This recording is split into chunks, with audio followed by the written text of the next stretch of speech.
Yeah, that's right. It's Wednesday. What are you going to do about it? Probably the same thing you did about Tuesday, and the same thing you'll do about Thursday. Get through the day, take care of your day-to-day business, try to pay some bills, satisfy a few clients, do a few filings, get something to eat, maybe a little exercise, give the wife and kids a hug and a peck on the cheek to let them know you love them, and then go to bed and say, what a world. Live a full life. That's a long way of saying living a full and complicated life, Norm. I love that. Well, there's nothing more to do. I mean, Mike and I were talking, folks, before we got going today, and I said, how you doing? He says, I'm not feeling very happy. I'm a little miserable. I'm not very productive this week. I've got this to do, that to do, that. And I'm like, that's a sign of full engagement. If you've got too much to do, you're living well. When you don't have enough to do and you can claim you're bored, you're wasting the capital that you've acquired through your active birth, whether God-given or not. Hey, a special shout out to somebody today named Nat Pomerantz. Nat, I believe, is listening from Chicago, at least if he's good to his word. Nat and I were graduate students together at Columbia in was it the late 1970s? That's how old I thought you were going to say the 1870s, but it was the 1870s. And so he called the other day. He's now done with the practice of law and wondering what to do. And he's such a wonderful writer and incisive thinker. Come write for Law and Legitimacy. We can't pay you anything. I said, you should do a podcast. He says, I'm too shy. I said, what I didn't tell him is what I was thinking. You're a better writer than me. I remember reading your papers thinking, man, this guy can turn a phrase and you've got plenty to say. So get out there and say it. Welcome, Nat, if you're here and listening. It doesn't have to be any more complicated than that. Good morning to Jacqueline P. We talked last night, old client. The government's still messing around with her. It feels good to be back in the saddle, back in Connecticut. Although I have a little bit of Joe Biggs detox. I got to admit, I talked to a couple of the lawyers in the case yesterday. Said, I just miss you guys. I didn't realize that sitting there, for 5 months next to one another, enduring all manner of tedium would create brotherhood, but it did. What up with Donald Trump? So here, before you go, Lawyer Will wants to know what law he practiced. Nat? Yes. I think it was largely intellectual property, smart guy stuff in the Chicago area. Lawyer Will, I don't know if you know him, Nathaniel Pomerantz. He's in the prime of his life. Another guy like me in his mid to late 60s. That's one of the conceits you play with time. You always think, yeah, this is really where it's at. But so Nat, Will, if you know him, say hi. I'm looking at the feed here. So anyhow, Donald Trump. Yeah, just bask in it for a second. We're going to play this, okay? Oh, wait.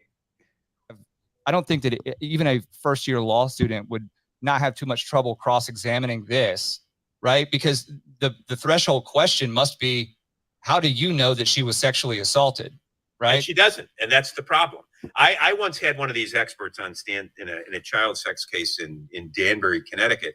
And I said, so basically what you're saying, you don't take any position on whether Jane or whatever the child's name was actually assaulted. No, you're just saying that all people that make the same complaint that she does sound the same way. I said, would you say the same thing of people who claim to eat pizza on the dark side of the moon? I don't understand your question. Suppose 4 people came in and they talked about eating pizza on the dark side of the moon. You would say all of those people reported similar things, correct? Yes. Does that mean they ate pizza on the dark side of the moon? That's a ridiculous question, Councilman. Of course it is. But it wouldn't matter to you whether they actually ate pizza on the dark side of the moon, because that's not why you're here. And ultimately she had to say yes. And for whatever reasons, judges permit this garbage or junk science testimony. And so it was, I think, a huge mistake on Tacopino's behalf not to bring in a countervailing expert to talk about this.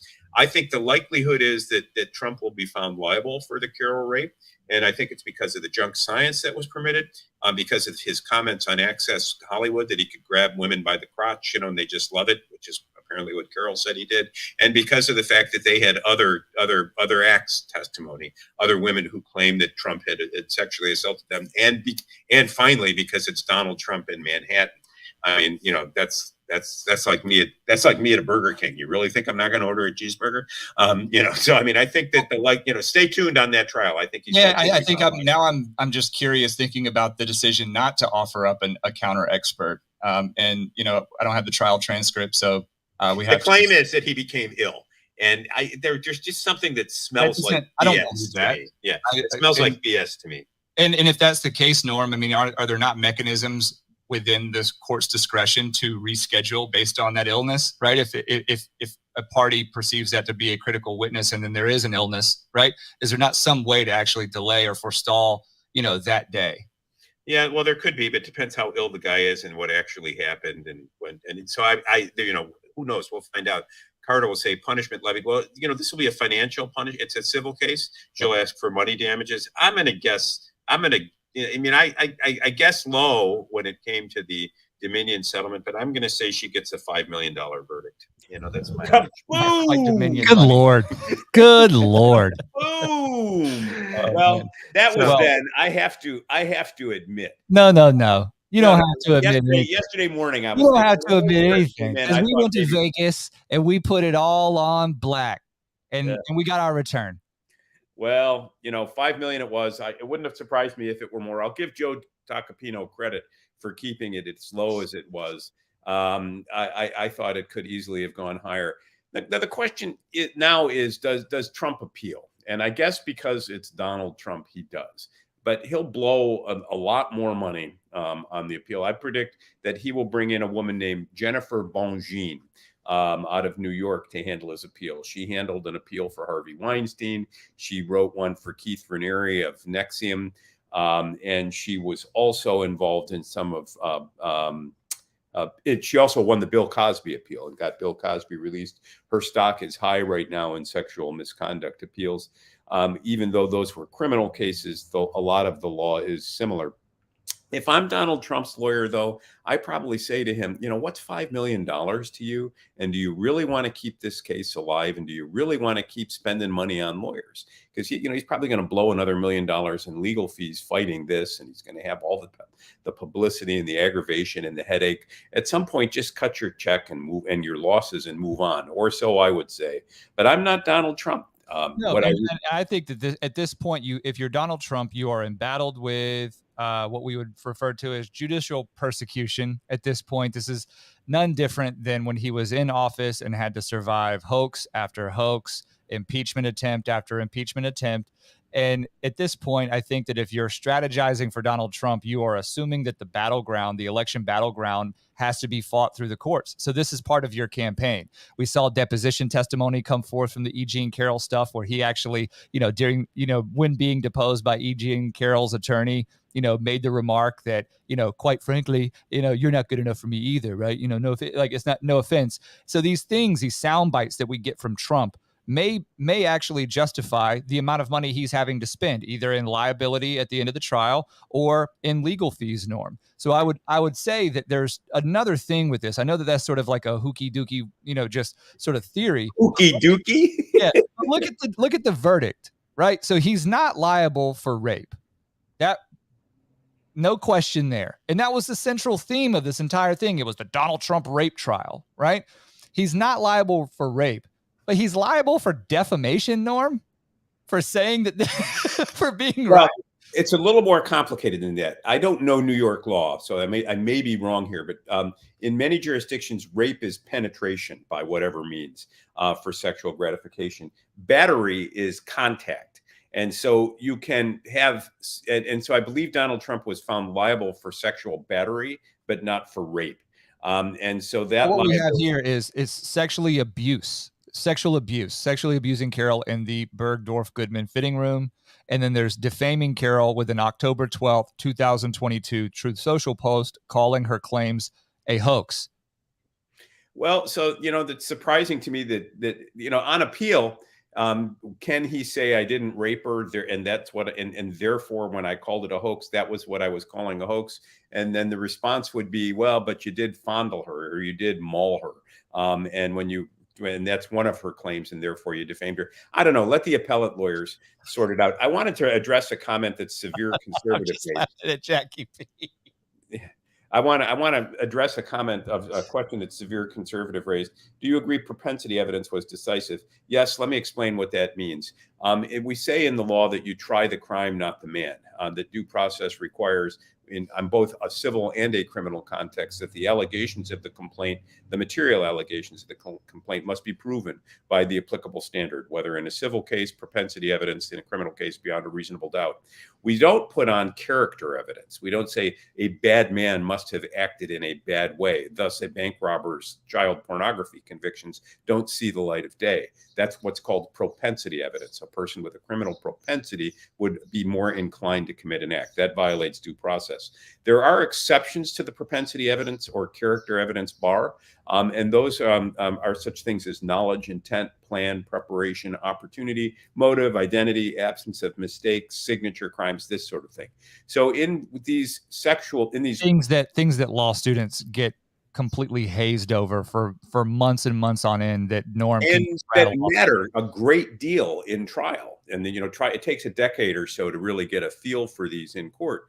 And so severe conservative, there wasn't propensity evidence in the case. There was evidence that came in as an exception to the propensity evidence bar. And that was, that he had behaved in a similar way with other women.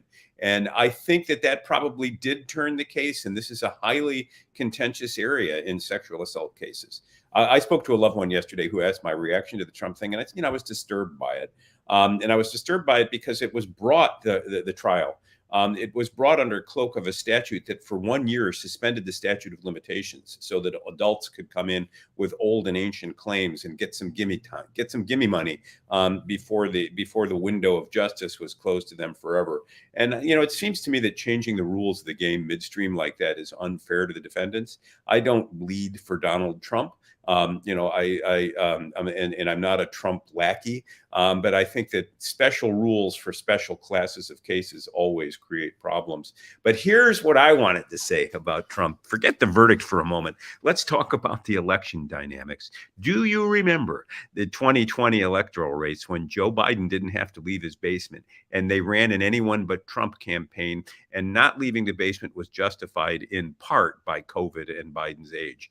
I think this verdict sets up the prelude for another basement campaign, the only sort of campaign that Biden can win. And you see the rhetoric last night, Liz Cheney, Mitt Romney, this man is unfit to be president. The American people deserve better, yada, yada, yada. And so now the claim will be that Joe doesn't need to emerge from his basement in 2024 to show the country his bona fides, assuming he has a few, because after all, Trump is so evil, no person of goodwill would feel the need to come out of his basement to contest this election. And so Donald Trump, the sexual assaulter, the rapist in popular locution, even though that isn't what he was found liable for, will be the new bogeyman against which the Democrats run from the basement.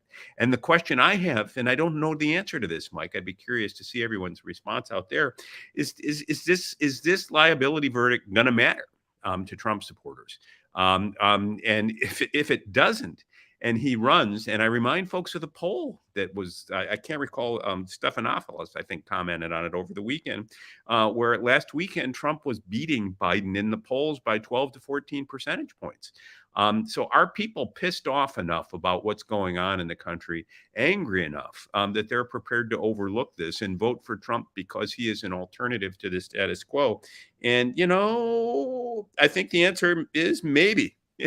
Maybe, I don't know. What do you think, Mike? I don't think that it's going to matter very much at all. I think that, he's already communicated his intent to appeal this. So we will see the appeal.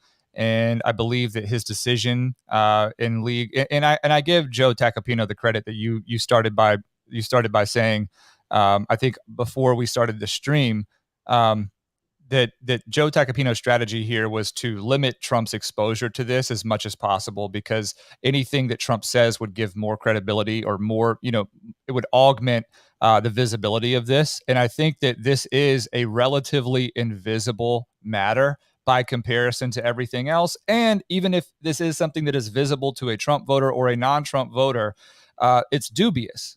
At best, it's dubious. It's perceived as dubious. It's kind of dripping in that same veneer that everything brought forth during Trump's term as president was dripping in. And for that reason, I don't think that this is going to have any sway negative to his current base.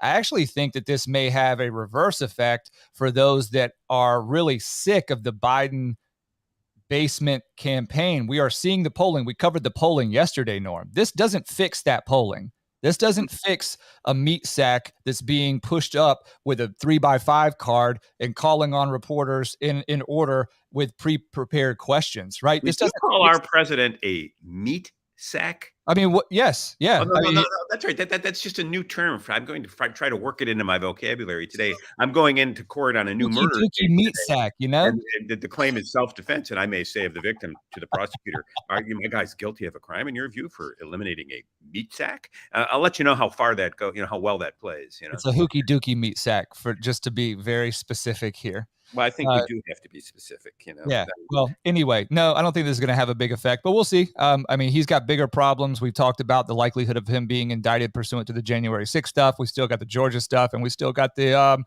confidential / classified record stuff.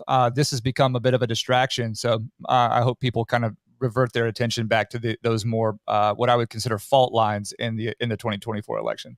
Well, among the fault lines, I think, is what's going on in the southern border. You know, tomorrow morning, or I guess at midnight, Title 42 will expire, and the United States will no longer have the ability to turn migrants back from the border for public health reasons. And there have been reports of people amassing along the southern border, preparing to enter the country en masse for whatever reason. And you know, I don't know. I'd love to be able to take the time and take a trip down there and see it for myself. I don't believe what I see on social media from right or left anymore. I think people have a tendency to cherry pick images to fit their narrative, and I'd like to make up my own mind. But what I am seeing alarms me, and it just, you know, it makes me think of the book Camp of the Saints. You know, I can't We remember talked about that before. Yeah. you know, I mean, I remember when I first read that book. It's an allegory about Western Europe and a group of Indian, and as in East Asian Indians, they gather onto a series of tankers and head toward France. And the novel is about how France is going to respond. Will they welcome with open arms these migrants to the West who are coming to share their life, or will they turn them away because of the overwhelming number of them and the capacity of these people to overwhelm and undermine the French way of life? And so the novel unfolds as this debate takes place, and it follows the caravan of people. France does nothing. It is immobilized between its sense of a need to preserve itself and its humanitarian instinct to help all those in need. The flotilla arrives and people stream off the boat, and French society is undermined. Its values collapse, and the society collapses with it. Jean Rispel is the author. He wrote this, I think, in the 1970s. And, you know, when I first read the book, I thought, wow, this is powerful. And then I read about the book, and people were calling it, you know, white supremacist, neo-Nazi, this, that, and everything else. And I'm thinking, I didn't see that in there. What I saw were people afraid of the changes to their society when mass migration came in, and they were immobilized by a conflict between their ideals and their need to preserve themselves. And their naivete led to their undoing. Because of their immobility, they were unable to make a realistic calculation of the threat to everything they held dear, and so they lost it all. So I went ahead and reread the book, thinking, did I? As one does. Yeah. If one does. You know, it's only 450 pages long. What's a weekend for, right? And when I reread it, I again didn't, you know, I became even more persuaded that it was prophetic. And as I look at what's happening along the southern border in Texas right now, I keep thinking of Rispel, and I keep thinking Camp of the Saints. And my wanderings on this topic have led me to come up with a hypothesis about mass shootings in America that I would like to unveil and test and see how people react to it. And that is, you know, it isn't guns that is causing mass shooting. It is a sense of social disease. It is a sense of lack of integration in society. People are waking up in an America that they no longer recognize as one that offers them promise for the future. And they're reacting in fear, and choosing targets that they've scapegoated as simple answers to the problems that they see. And these are often driven by mental health concerns among the shooters. Don't get me wrong, but I think it's too simple to say that mental health causes gun violence. I think it's too simple to say that guns cause gun violence. We've always had a high percentage of mentally ill people in the United States. We've always had a lot of guns in the United States. But it's only now that mentally ill people, who would be the weak link in a social stress situation, are taking their guns and acting out to the detriment of all of us, frankly. And why are they doing that? And I think they're doing it because our society is under stress and is crumbling. It's crumbling because we don't have common conceptions of right. We don't have shared values. We have fallen into silos and warring ideological camps. And the result is the weak links among us are beginning to snap, and they're snapping with increasing regularity. It would not surprise me. It may not be a mystery that there has been so much mass violence in Texas in the last month, as we look at Title 42 evaporating and a great sense of a population cataclysm occurring on the southern border. I don't have a solution. I was talking to a friend of mine about this last night. He said, well, what's the solution? Do we just line up and shoot, the immigrants? And that's not a humane solution that I want to endorse. But I find myself like the protagonists in Raspail's novel, torn between my sense of decency and my sense of survival. And it could be that we are in a situation where that tension becomes untenable and people will begin to snap because we don't have realistic solutions. And so, I recommend the Raspail book to all of you. It's hard to find because, right now the algorithms have said it's a prohibited book. It's not, I don't think it's currently under reprint. I think it's expensive when you look for it on Amazon. And the algorithmic overlords, they don't want you to read books that will reinforce ideas that they regard as dangerous. They want safety over security. And the managers of the algorithms will tell you how to be safe, be safe by following our prescription. And that flies headlong into our individual requests or sense or demand for a sense of significance in our own lives and our sense of autonomy. And that has become sort of a centralizing theme for Mike and I recently, as we try to understand the world around us. Before you move on, I think that when we consider Title 42's expiration, which, just to be clear for anybody who's listening or watching who is perhaps a little uncertain what Title 42 is, Title 42 is a reference to 42 U.S. Code 265. And the short title of that is Suspension of Entries and Imports from Designated Places to Prevent Spread of Communicable Diseases. So it's essentially an emergency executive power afforded to our federal executive, aka President Biden. And in March of 2020, he implemented Title 42 to stem the flow of people across the border, ostensibly because of the danger or threat posed by COVID-19. Now, the irony within this conversation is pretty palpable to me, Norm. I'm sure it is to you.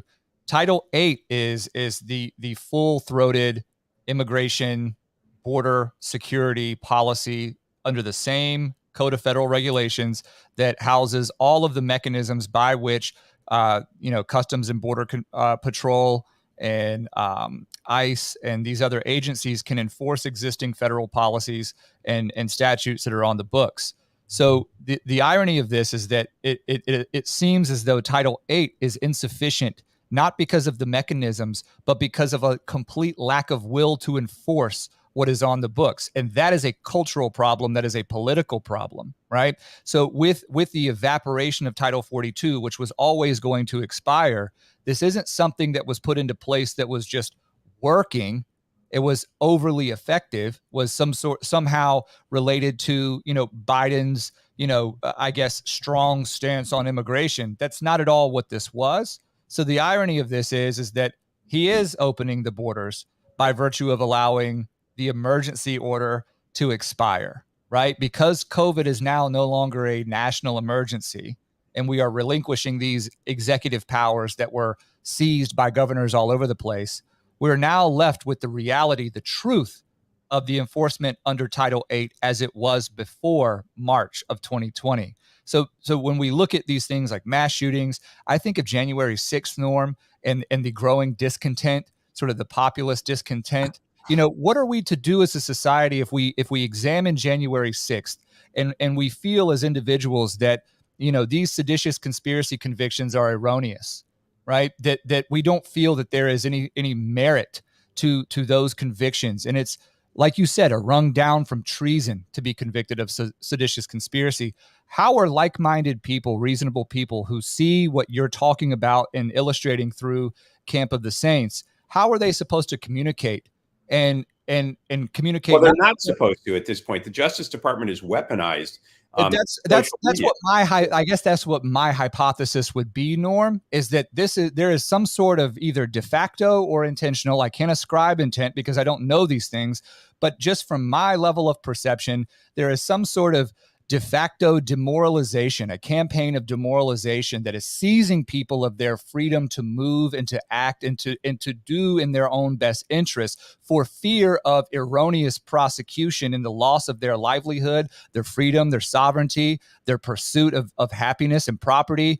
And we are watching as an unassimilated population is streams into our country. Not just unassimilated. When they're distributed around the country, they're given hotel accommodations while ordinary Americans are struggling to pay their bills. I mean, what in the hell is going on out here? This strikes at the heart of the concept of legitimacy when our institutions fail to even truthfully acknowledge the obvious effects of these things. And it's not about an individual, like one individual person, a child, a mother, someone smuggled. It's not anything about that. It's the cumulative effect of the complete acquiescence of law enforcement to the political betters in our federal system who are not supported and who do not feel as though they can act in lockstep and in parallel with the people whose lives are. I mean, I can't imagine being a farmer along the border somewhere in Texas right now. No, well, you're going to get out on your tractor, and what are you going to find in your field? 6 families sleeping in your corn stalk,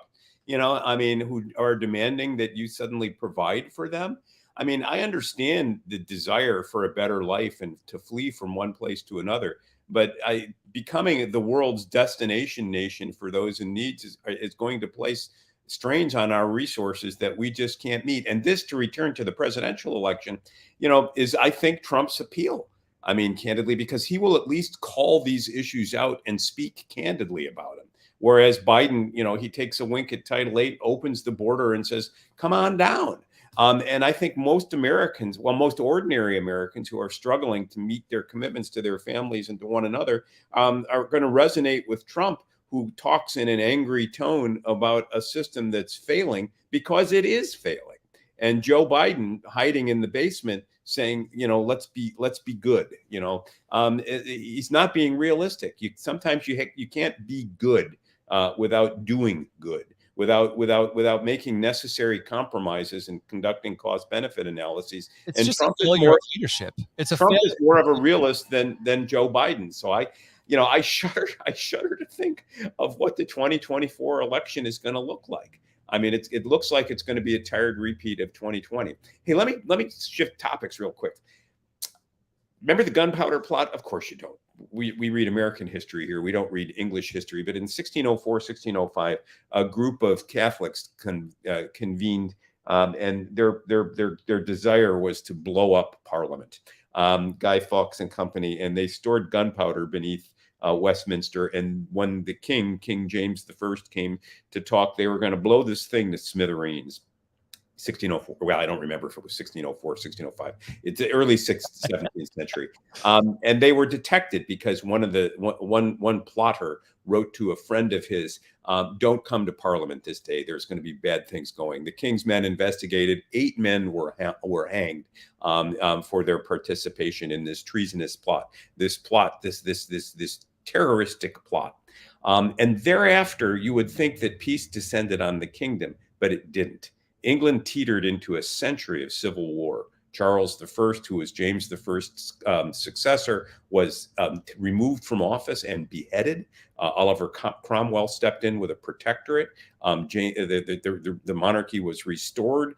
Charles II took the throne. He was driven off. Ultimately, James II, I think it was, came on, and then William and Mary restored order to the Commonwealth or to England in 1688, and England adopted a Bill of Rights. For 80 plus years, England engaged in social dislocation and a civil war.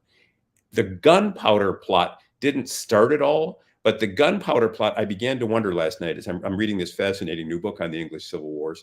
The gunpowder plot might have been our January 6th, a sign that something is deeply diseased in the Republic. And by stamping it down in the way that we're doing, what we're doing is we're not addressing the problems that made January 6th real. We're trying to suppress them. We're trying to suppress people. We're trying to intimidate people and prevent them from speaking out again about very real facts in our country: an opioid epidemic, that deaths of despair, gun violence, immigration, lack of opportunity, AI and its transformation of the workplace. All these things assaulting ordinary Americans' sense of significance in their own community, and they are going to act up. The people are. They are going to strike back. And so I began to wonder because when I hear the Civil War hypothesis in the United States, I'm like, nah, we're not going to have an us versus them thing. There isn't a polarizing issue as there was in the American Civil War, North versus South, in the form of slavery. But, they didn't have that in England. What they had were conflicting visions of the good, and many, many sects: Catholics, Protestants, Church of England, levelers, extreme, members of the Reformation Society. And all of these people had conflicting senses of what was good, conflicting senses of significance. And in the absence of a consensus, they went to pieces. The country went to pieces, and for almost a century fought and killed and died and ravaged one another.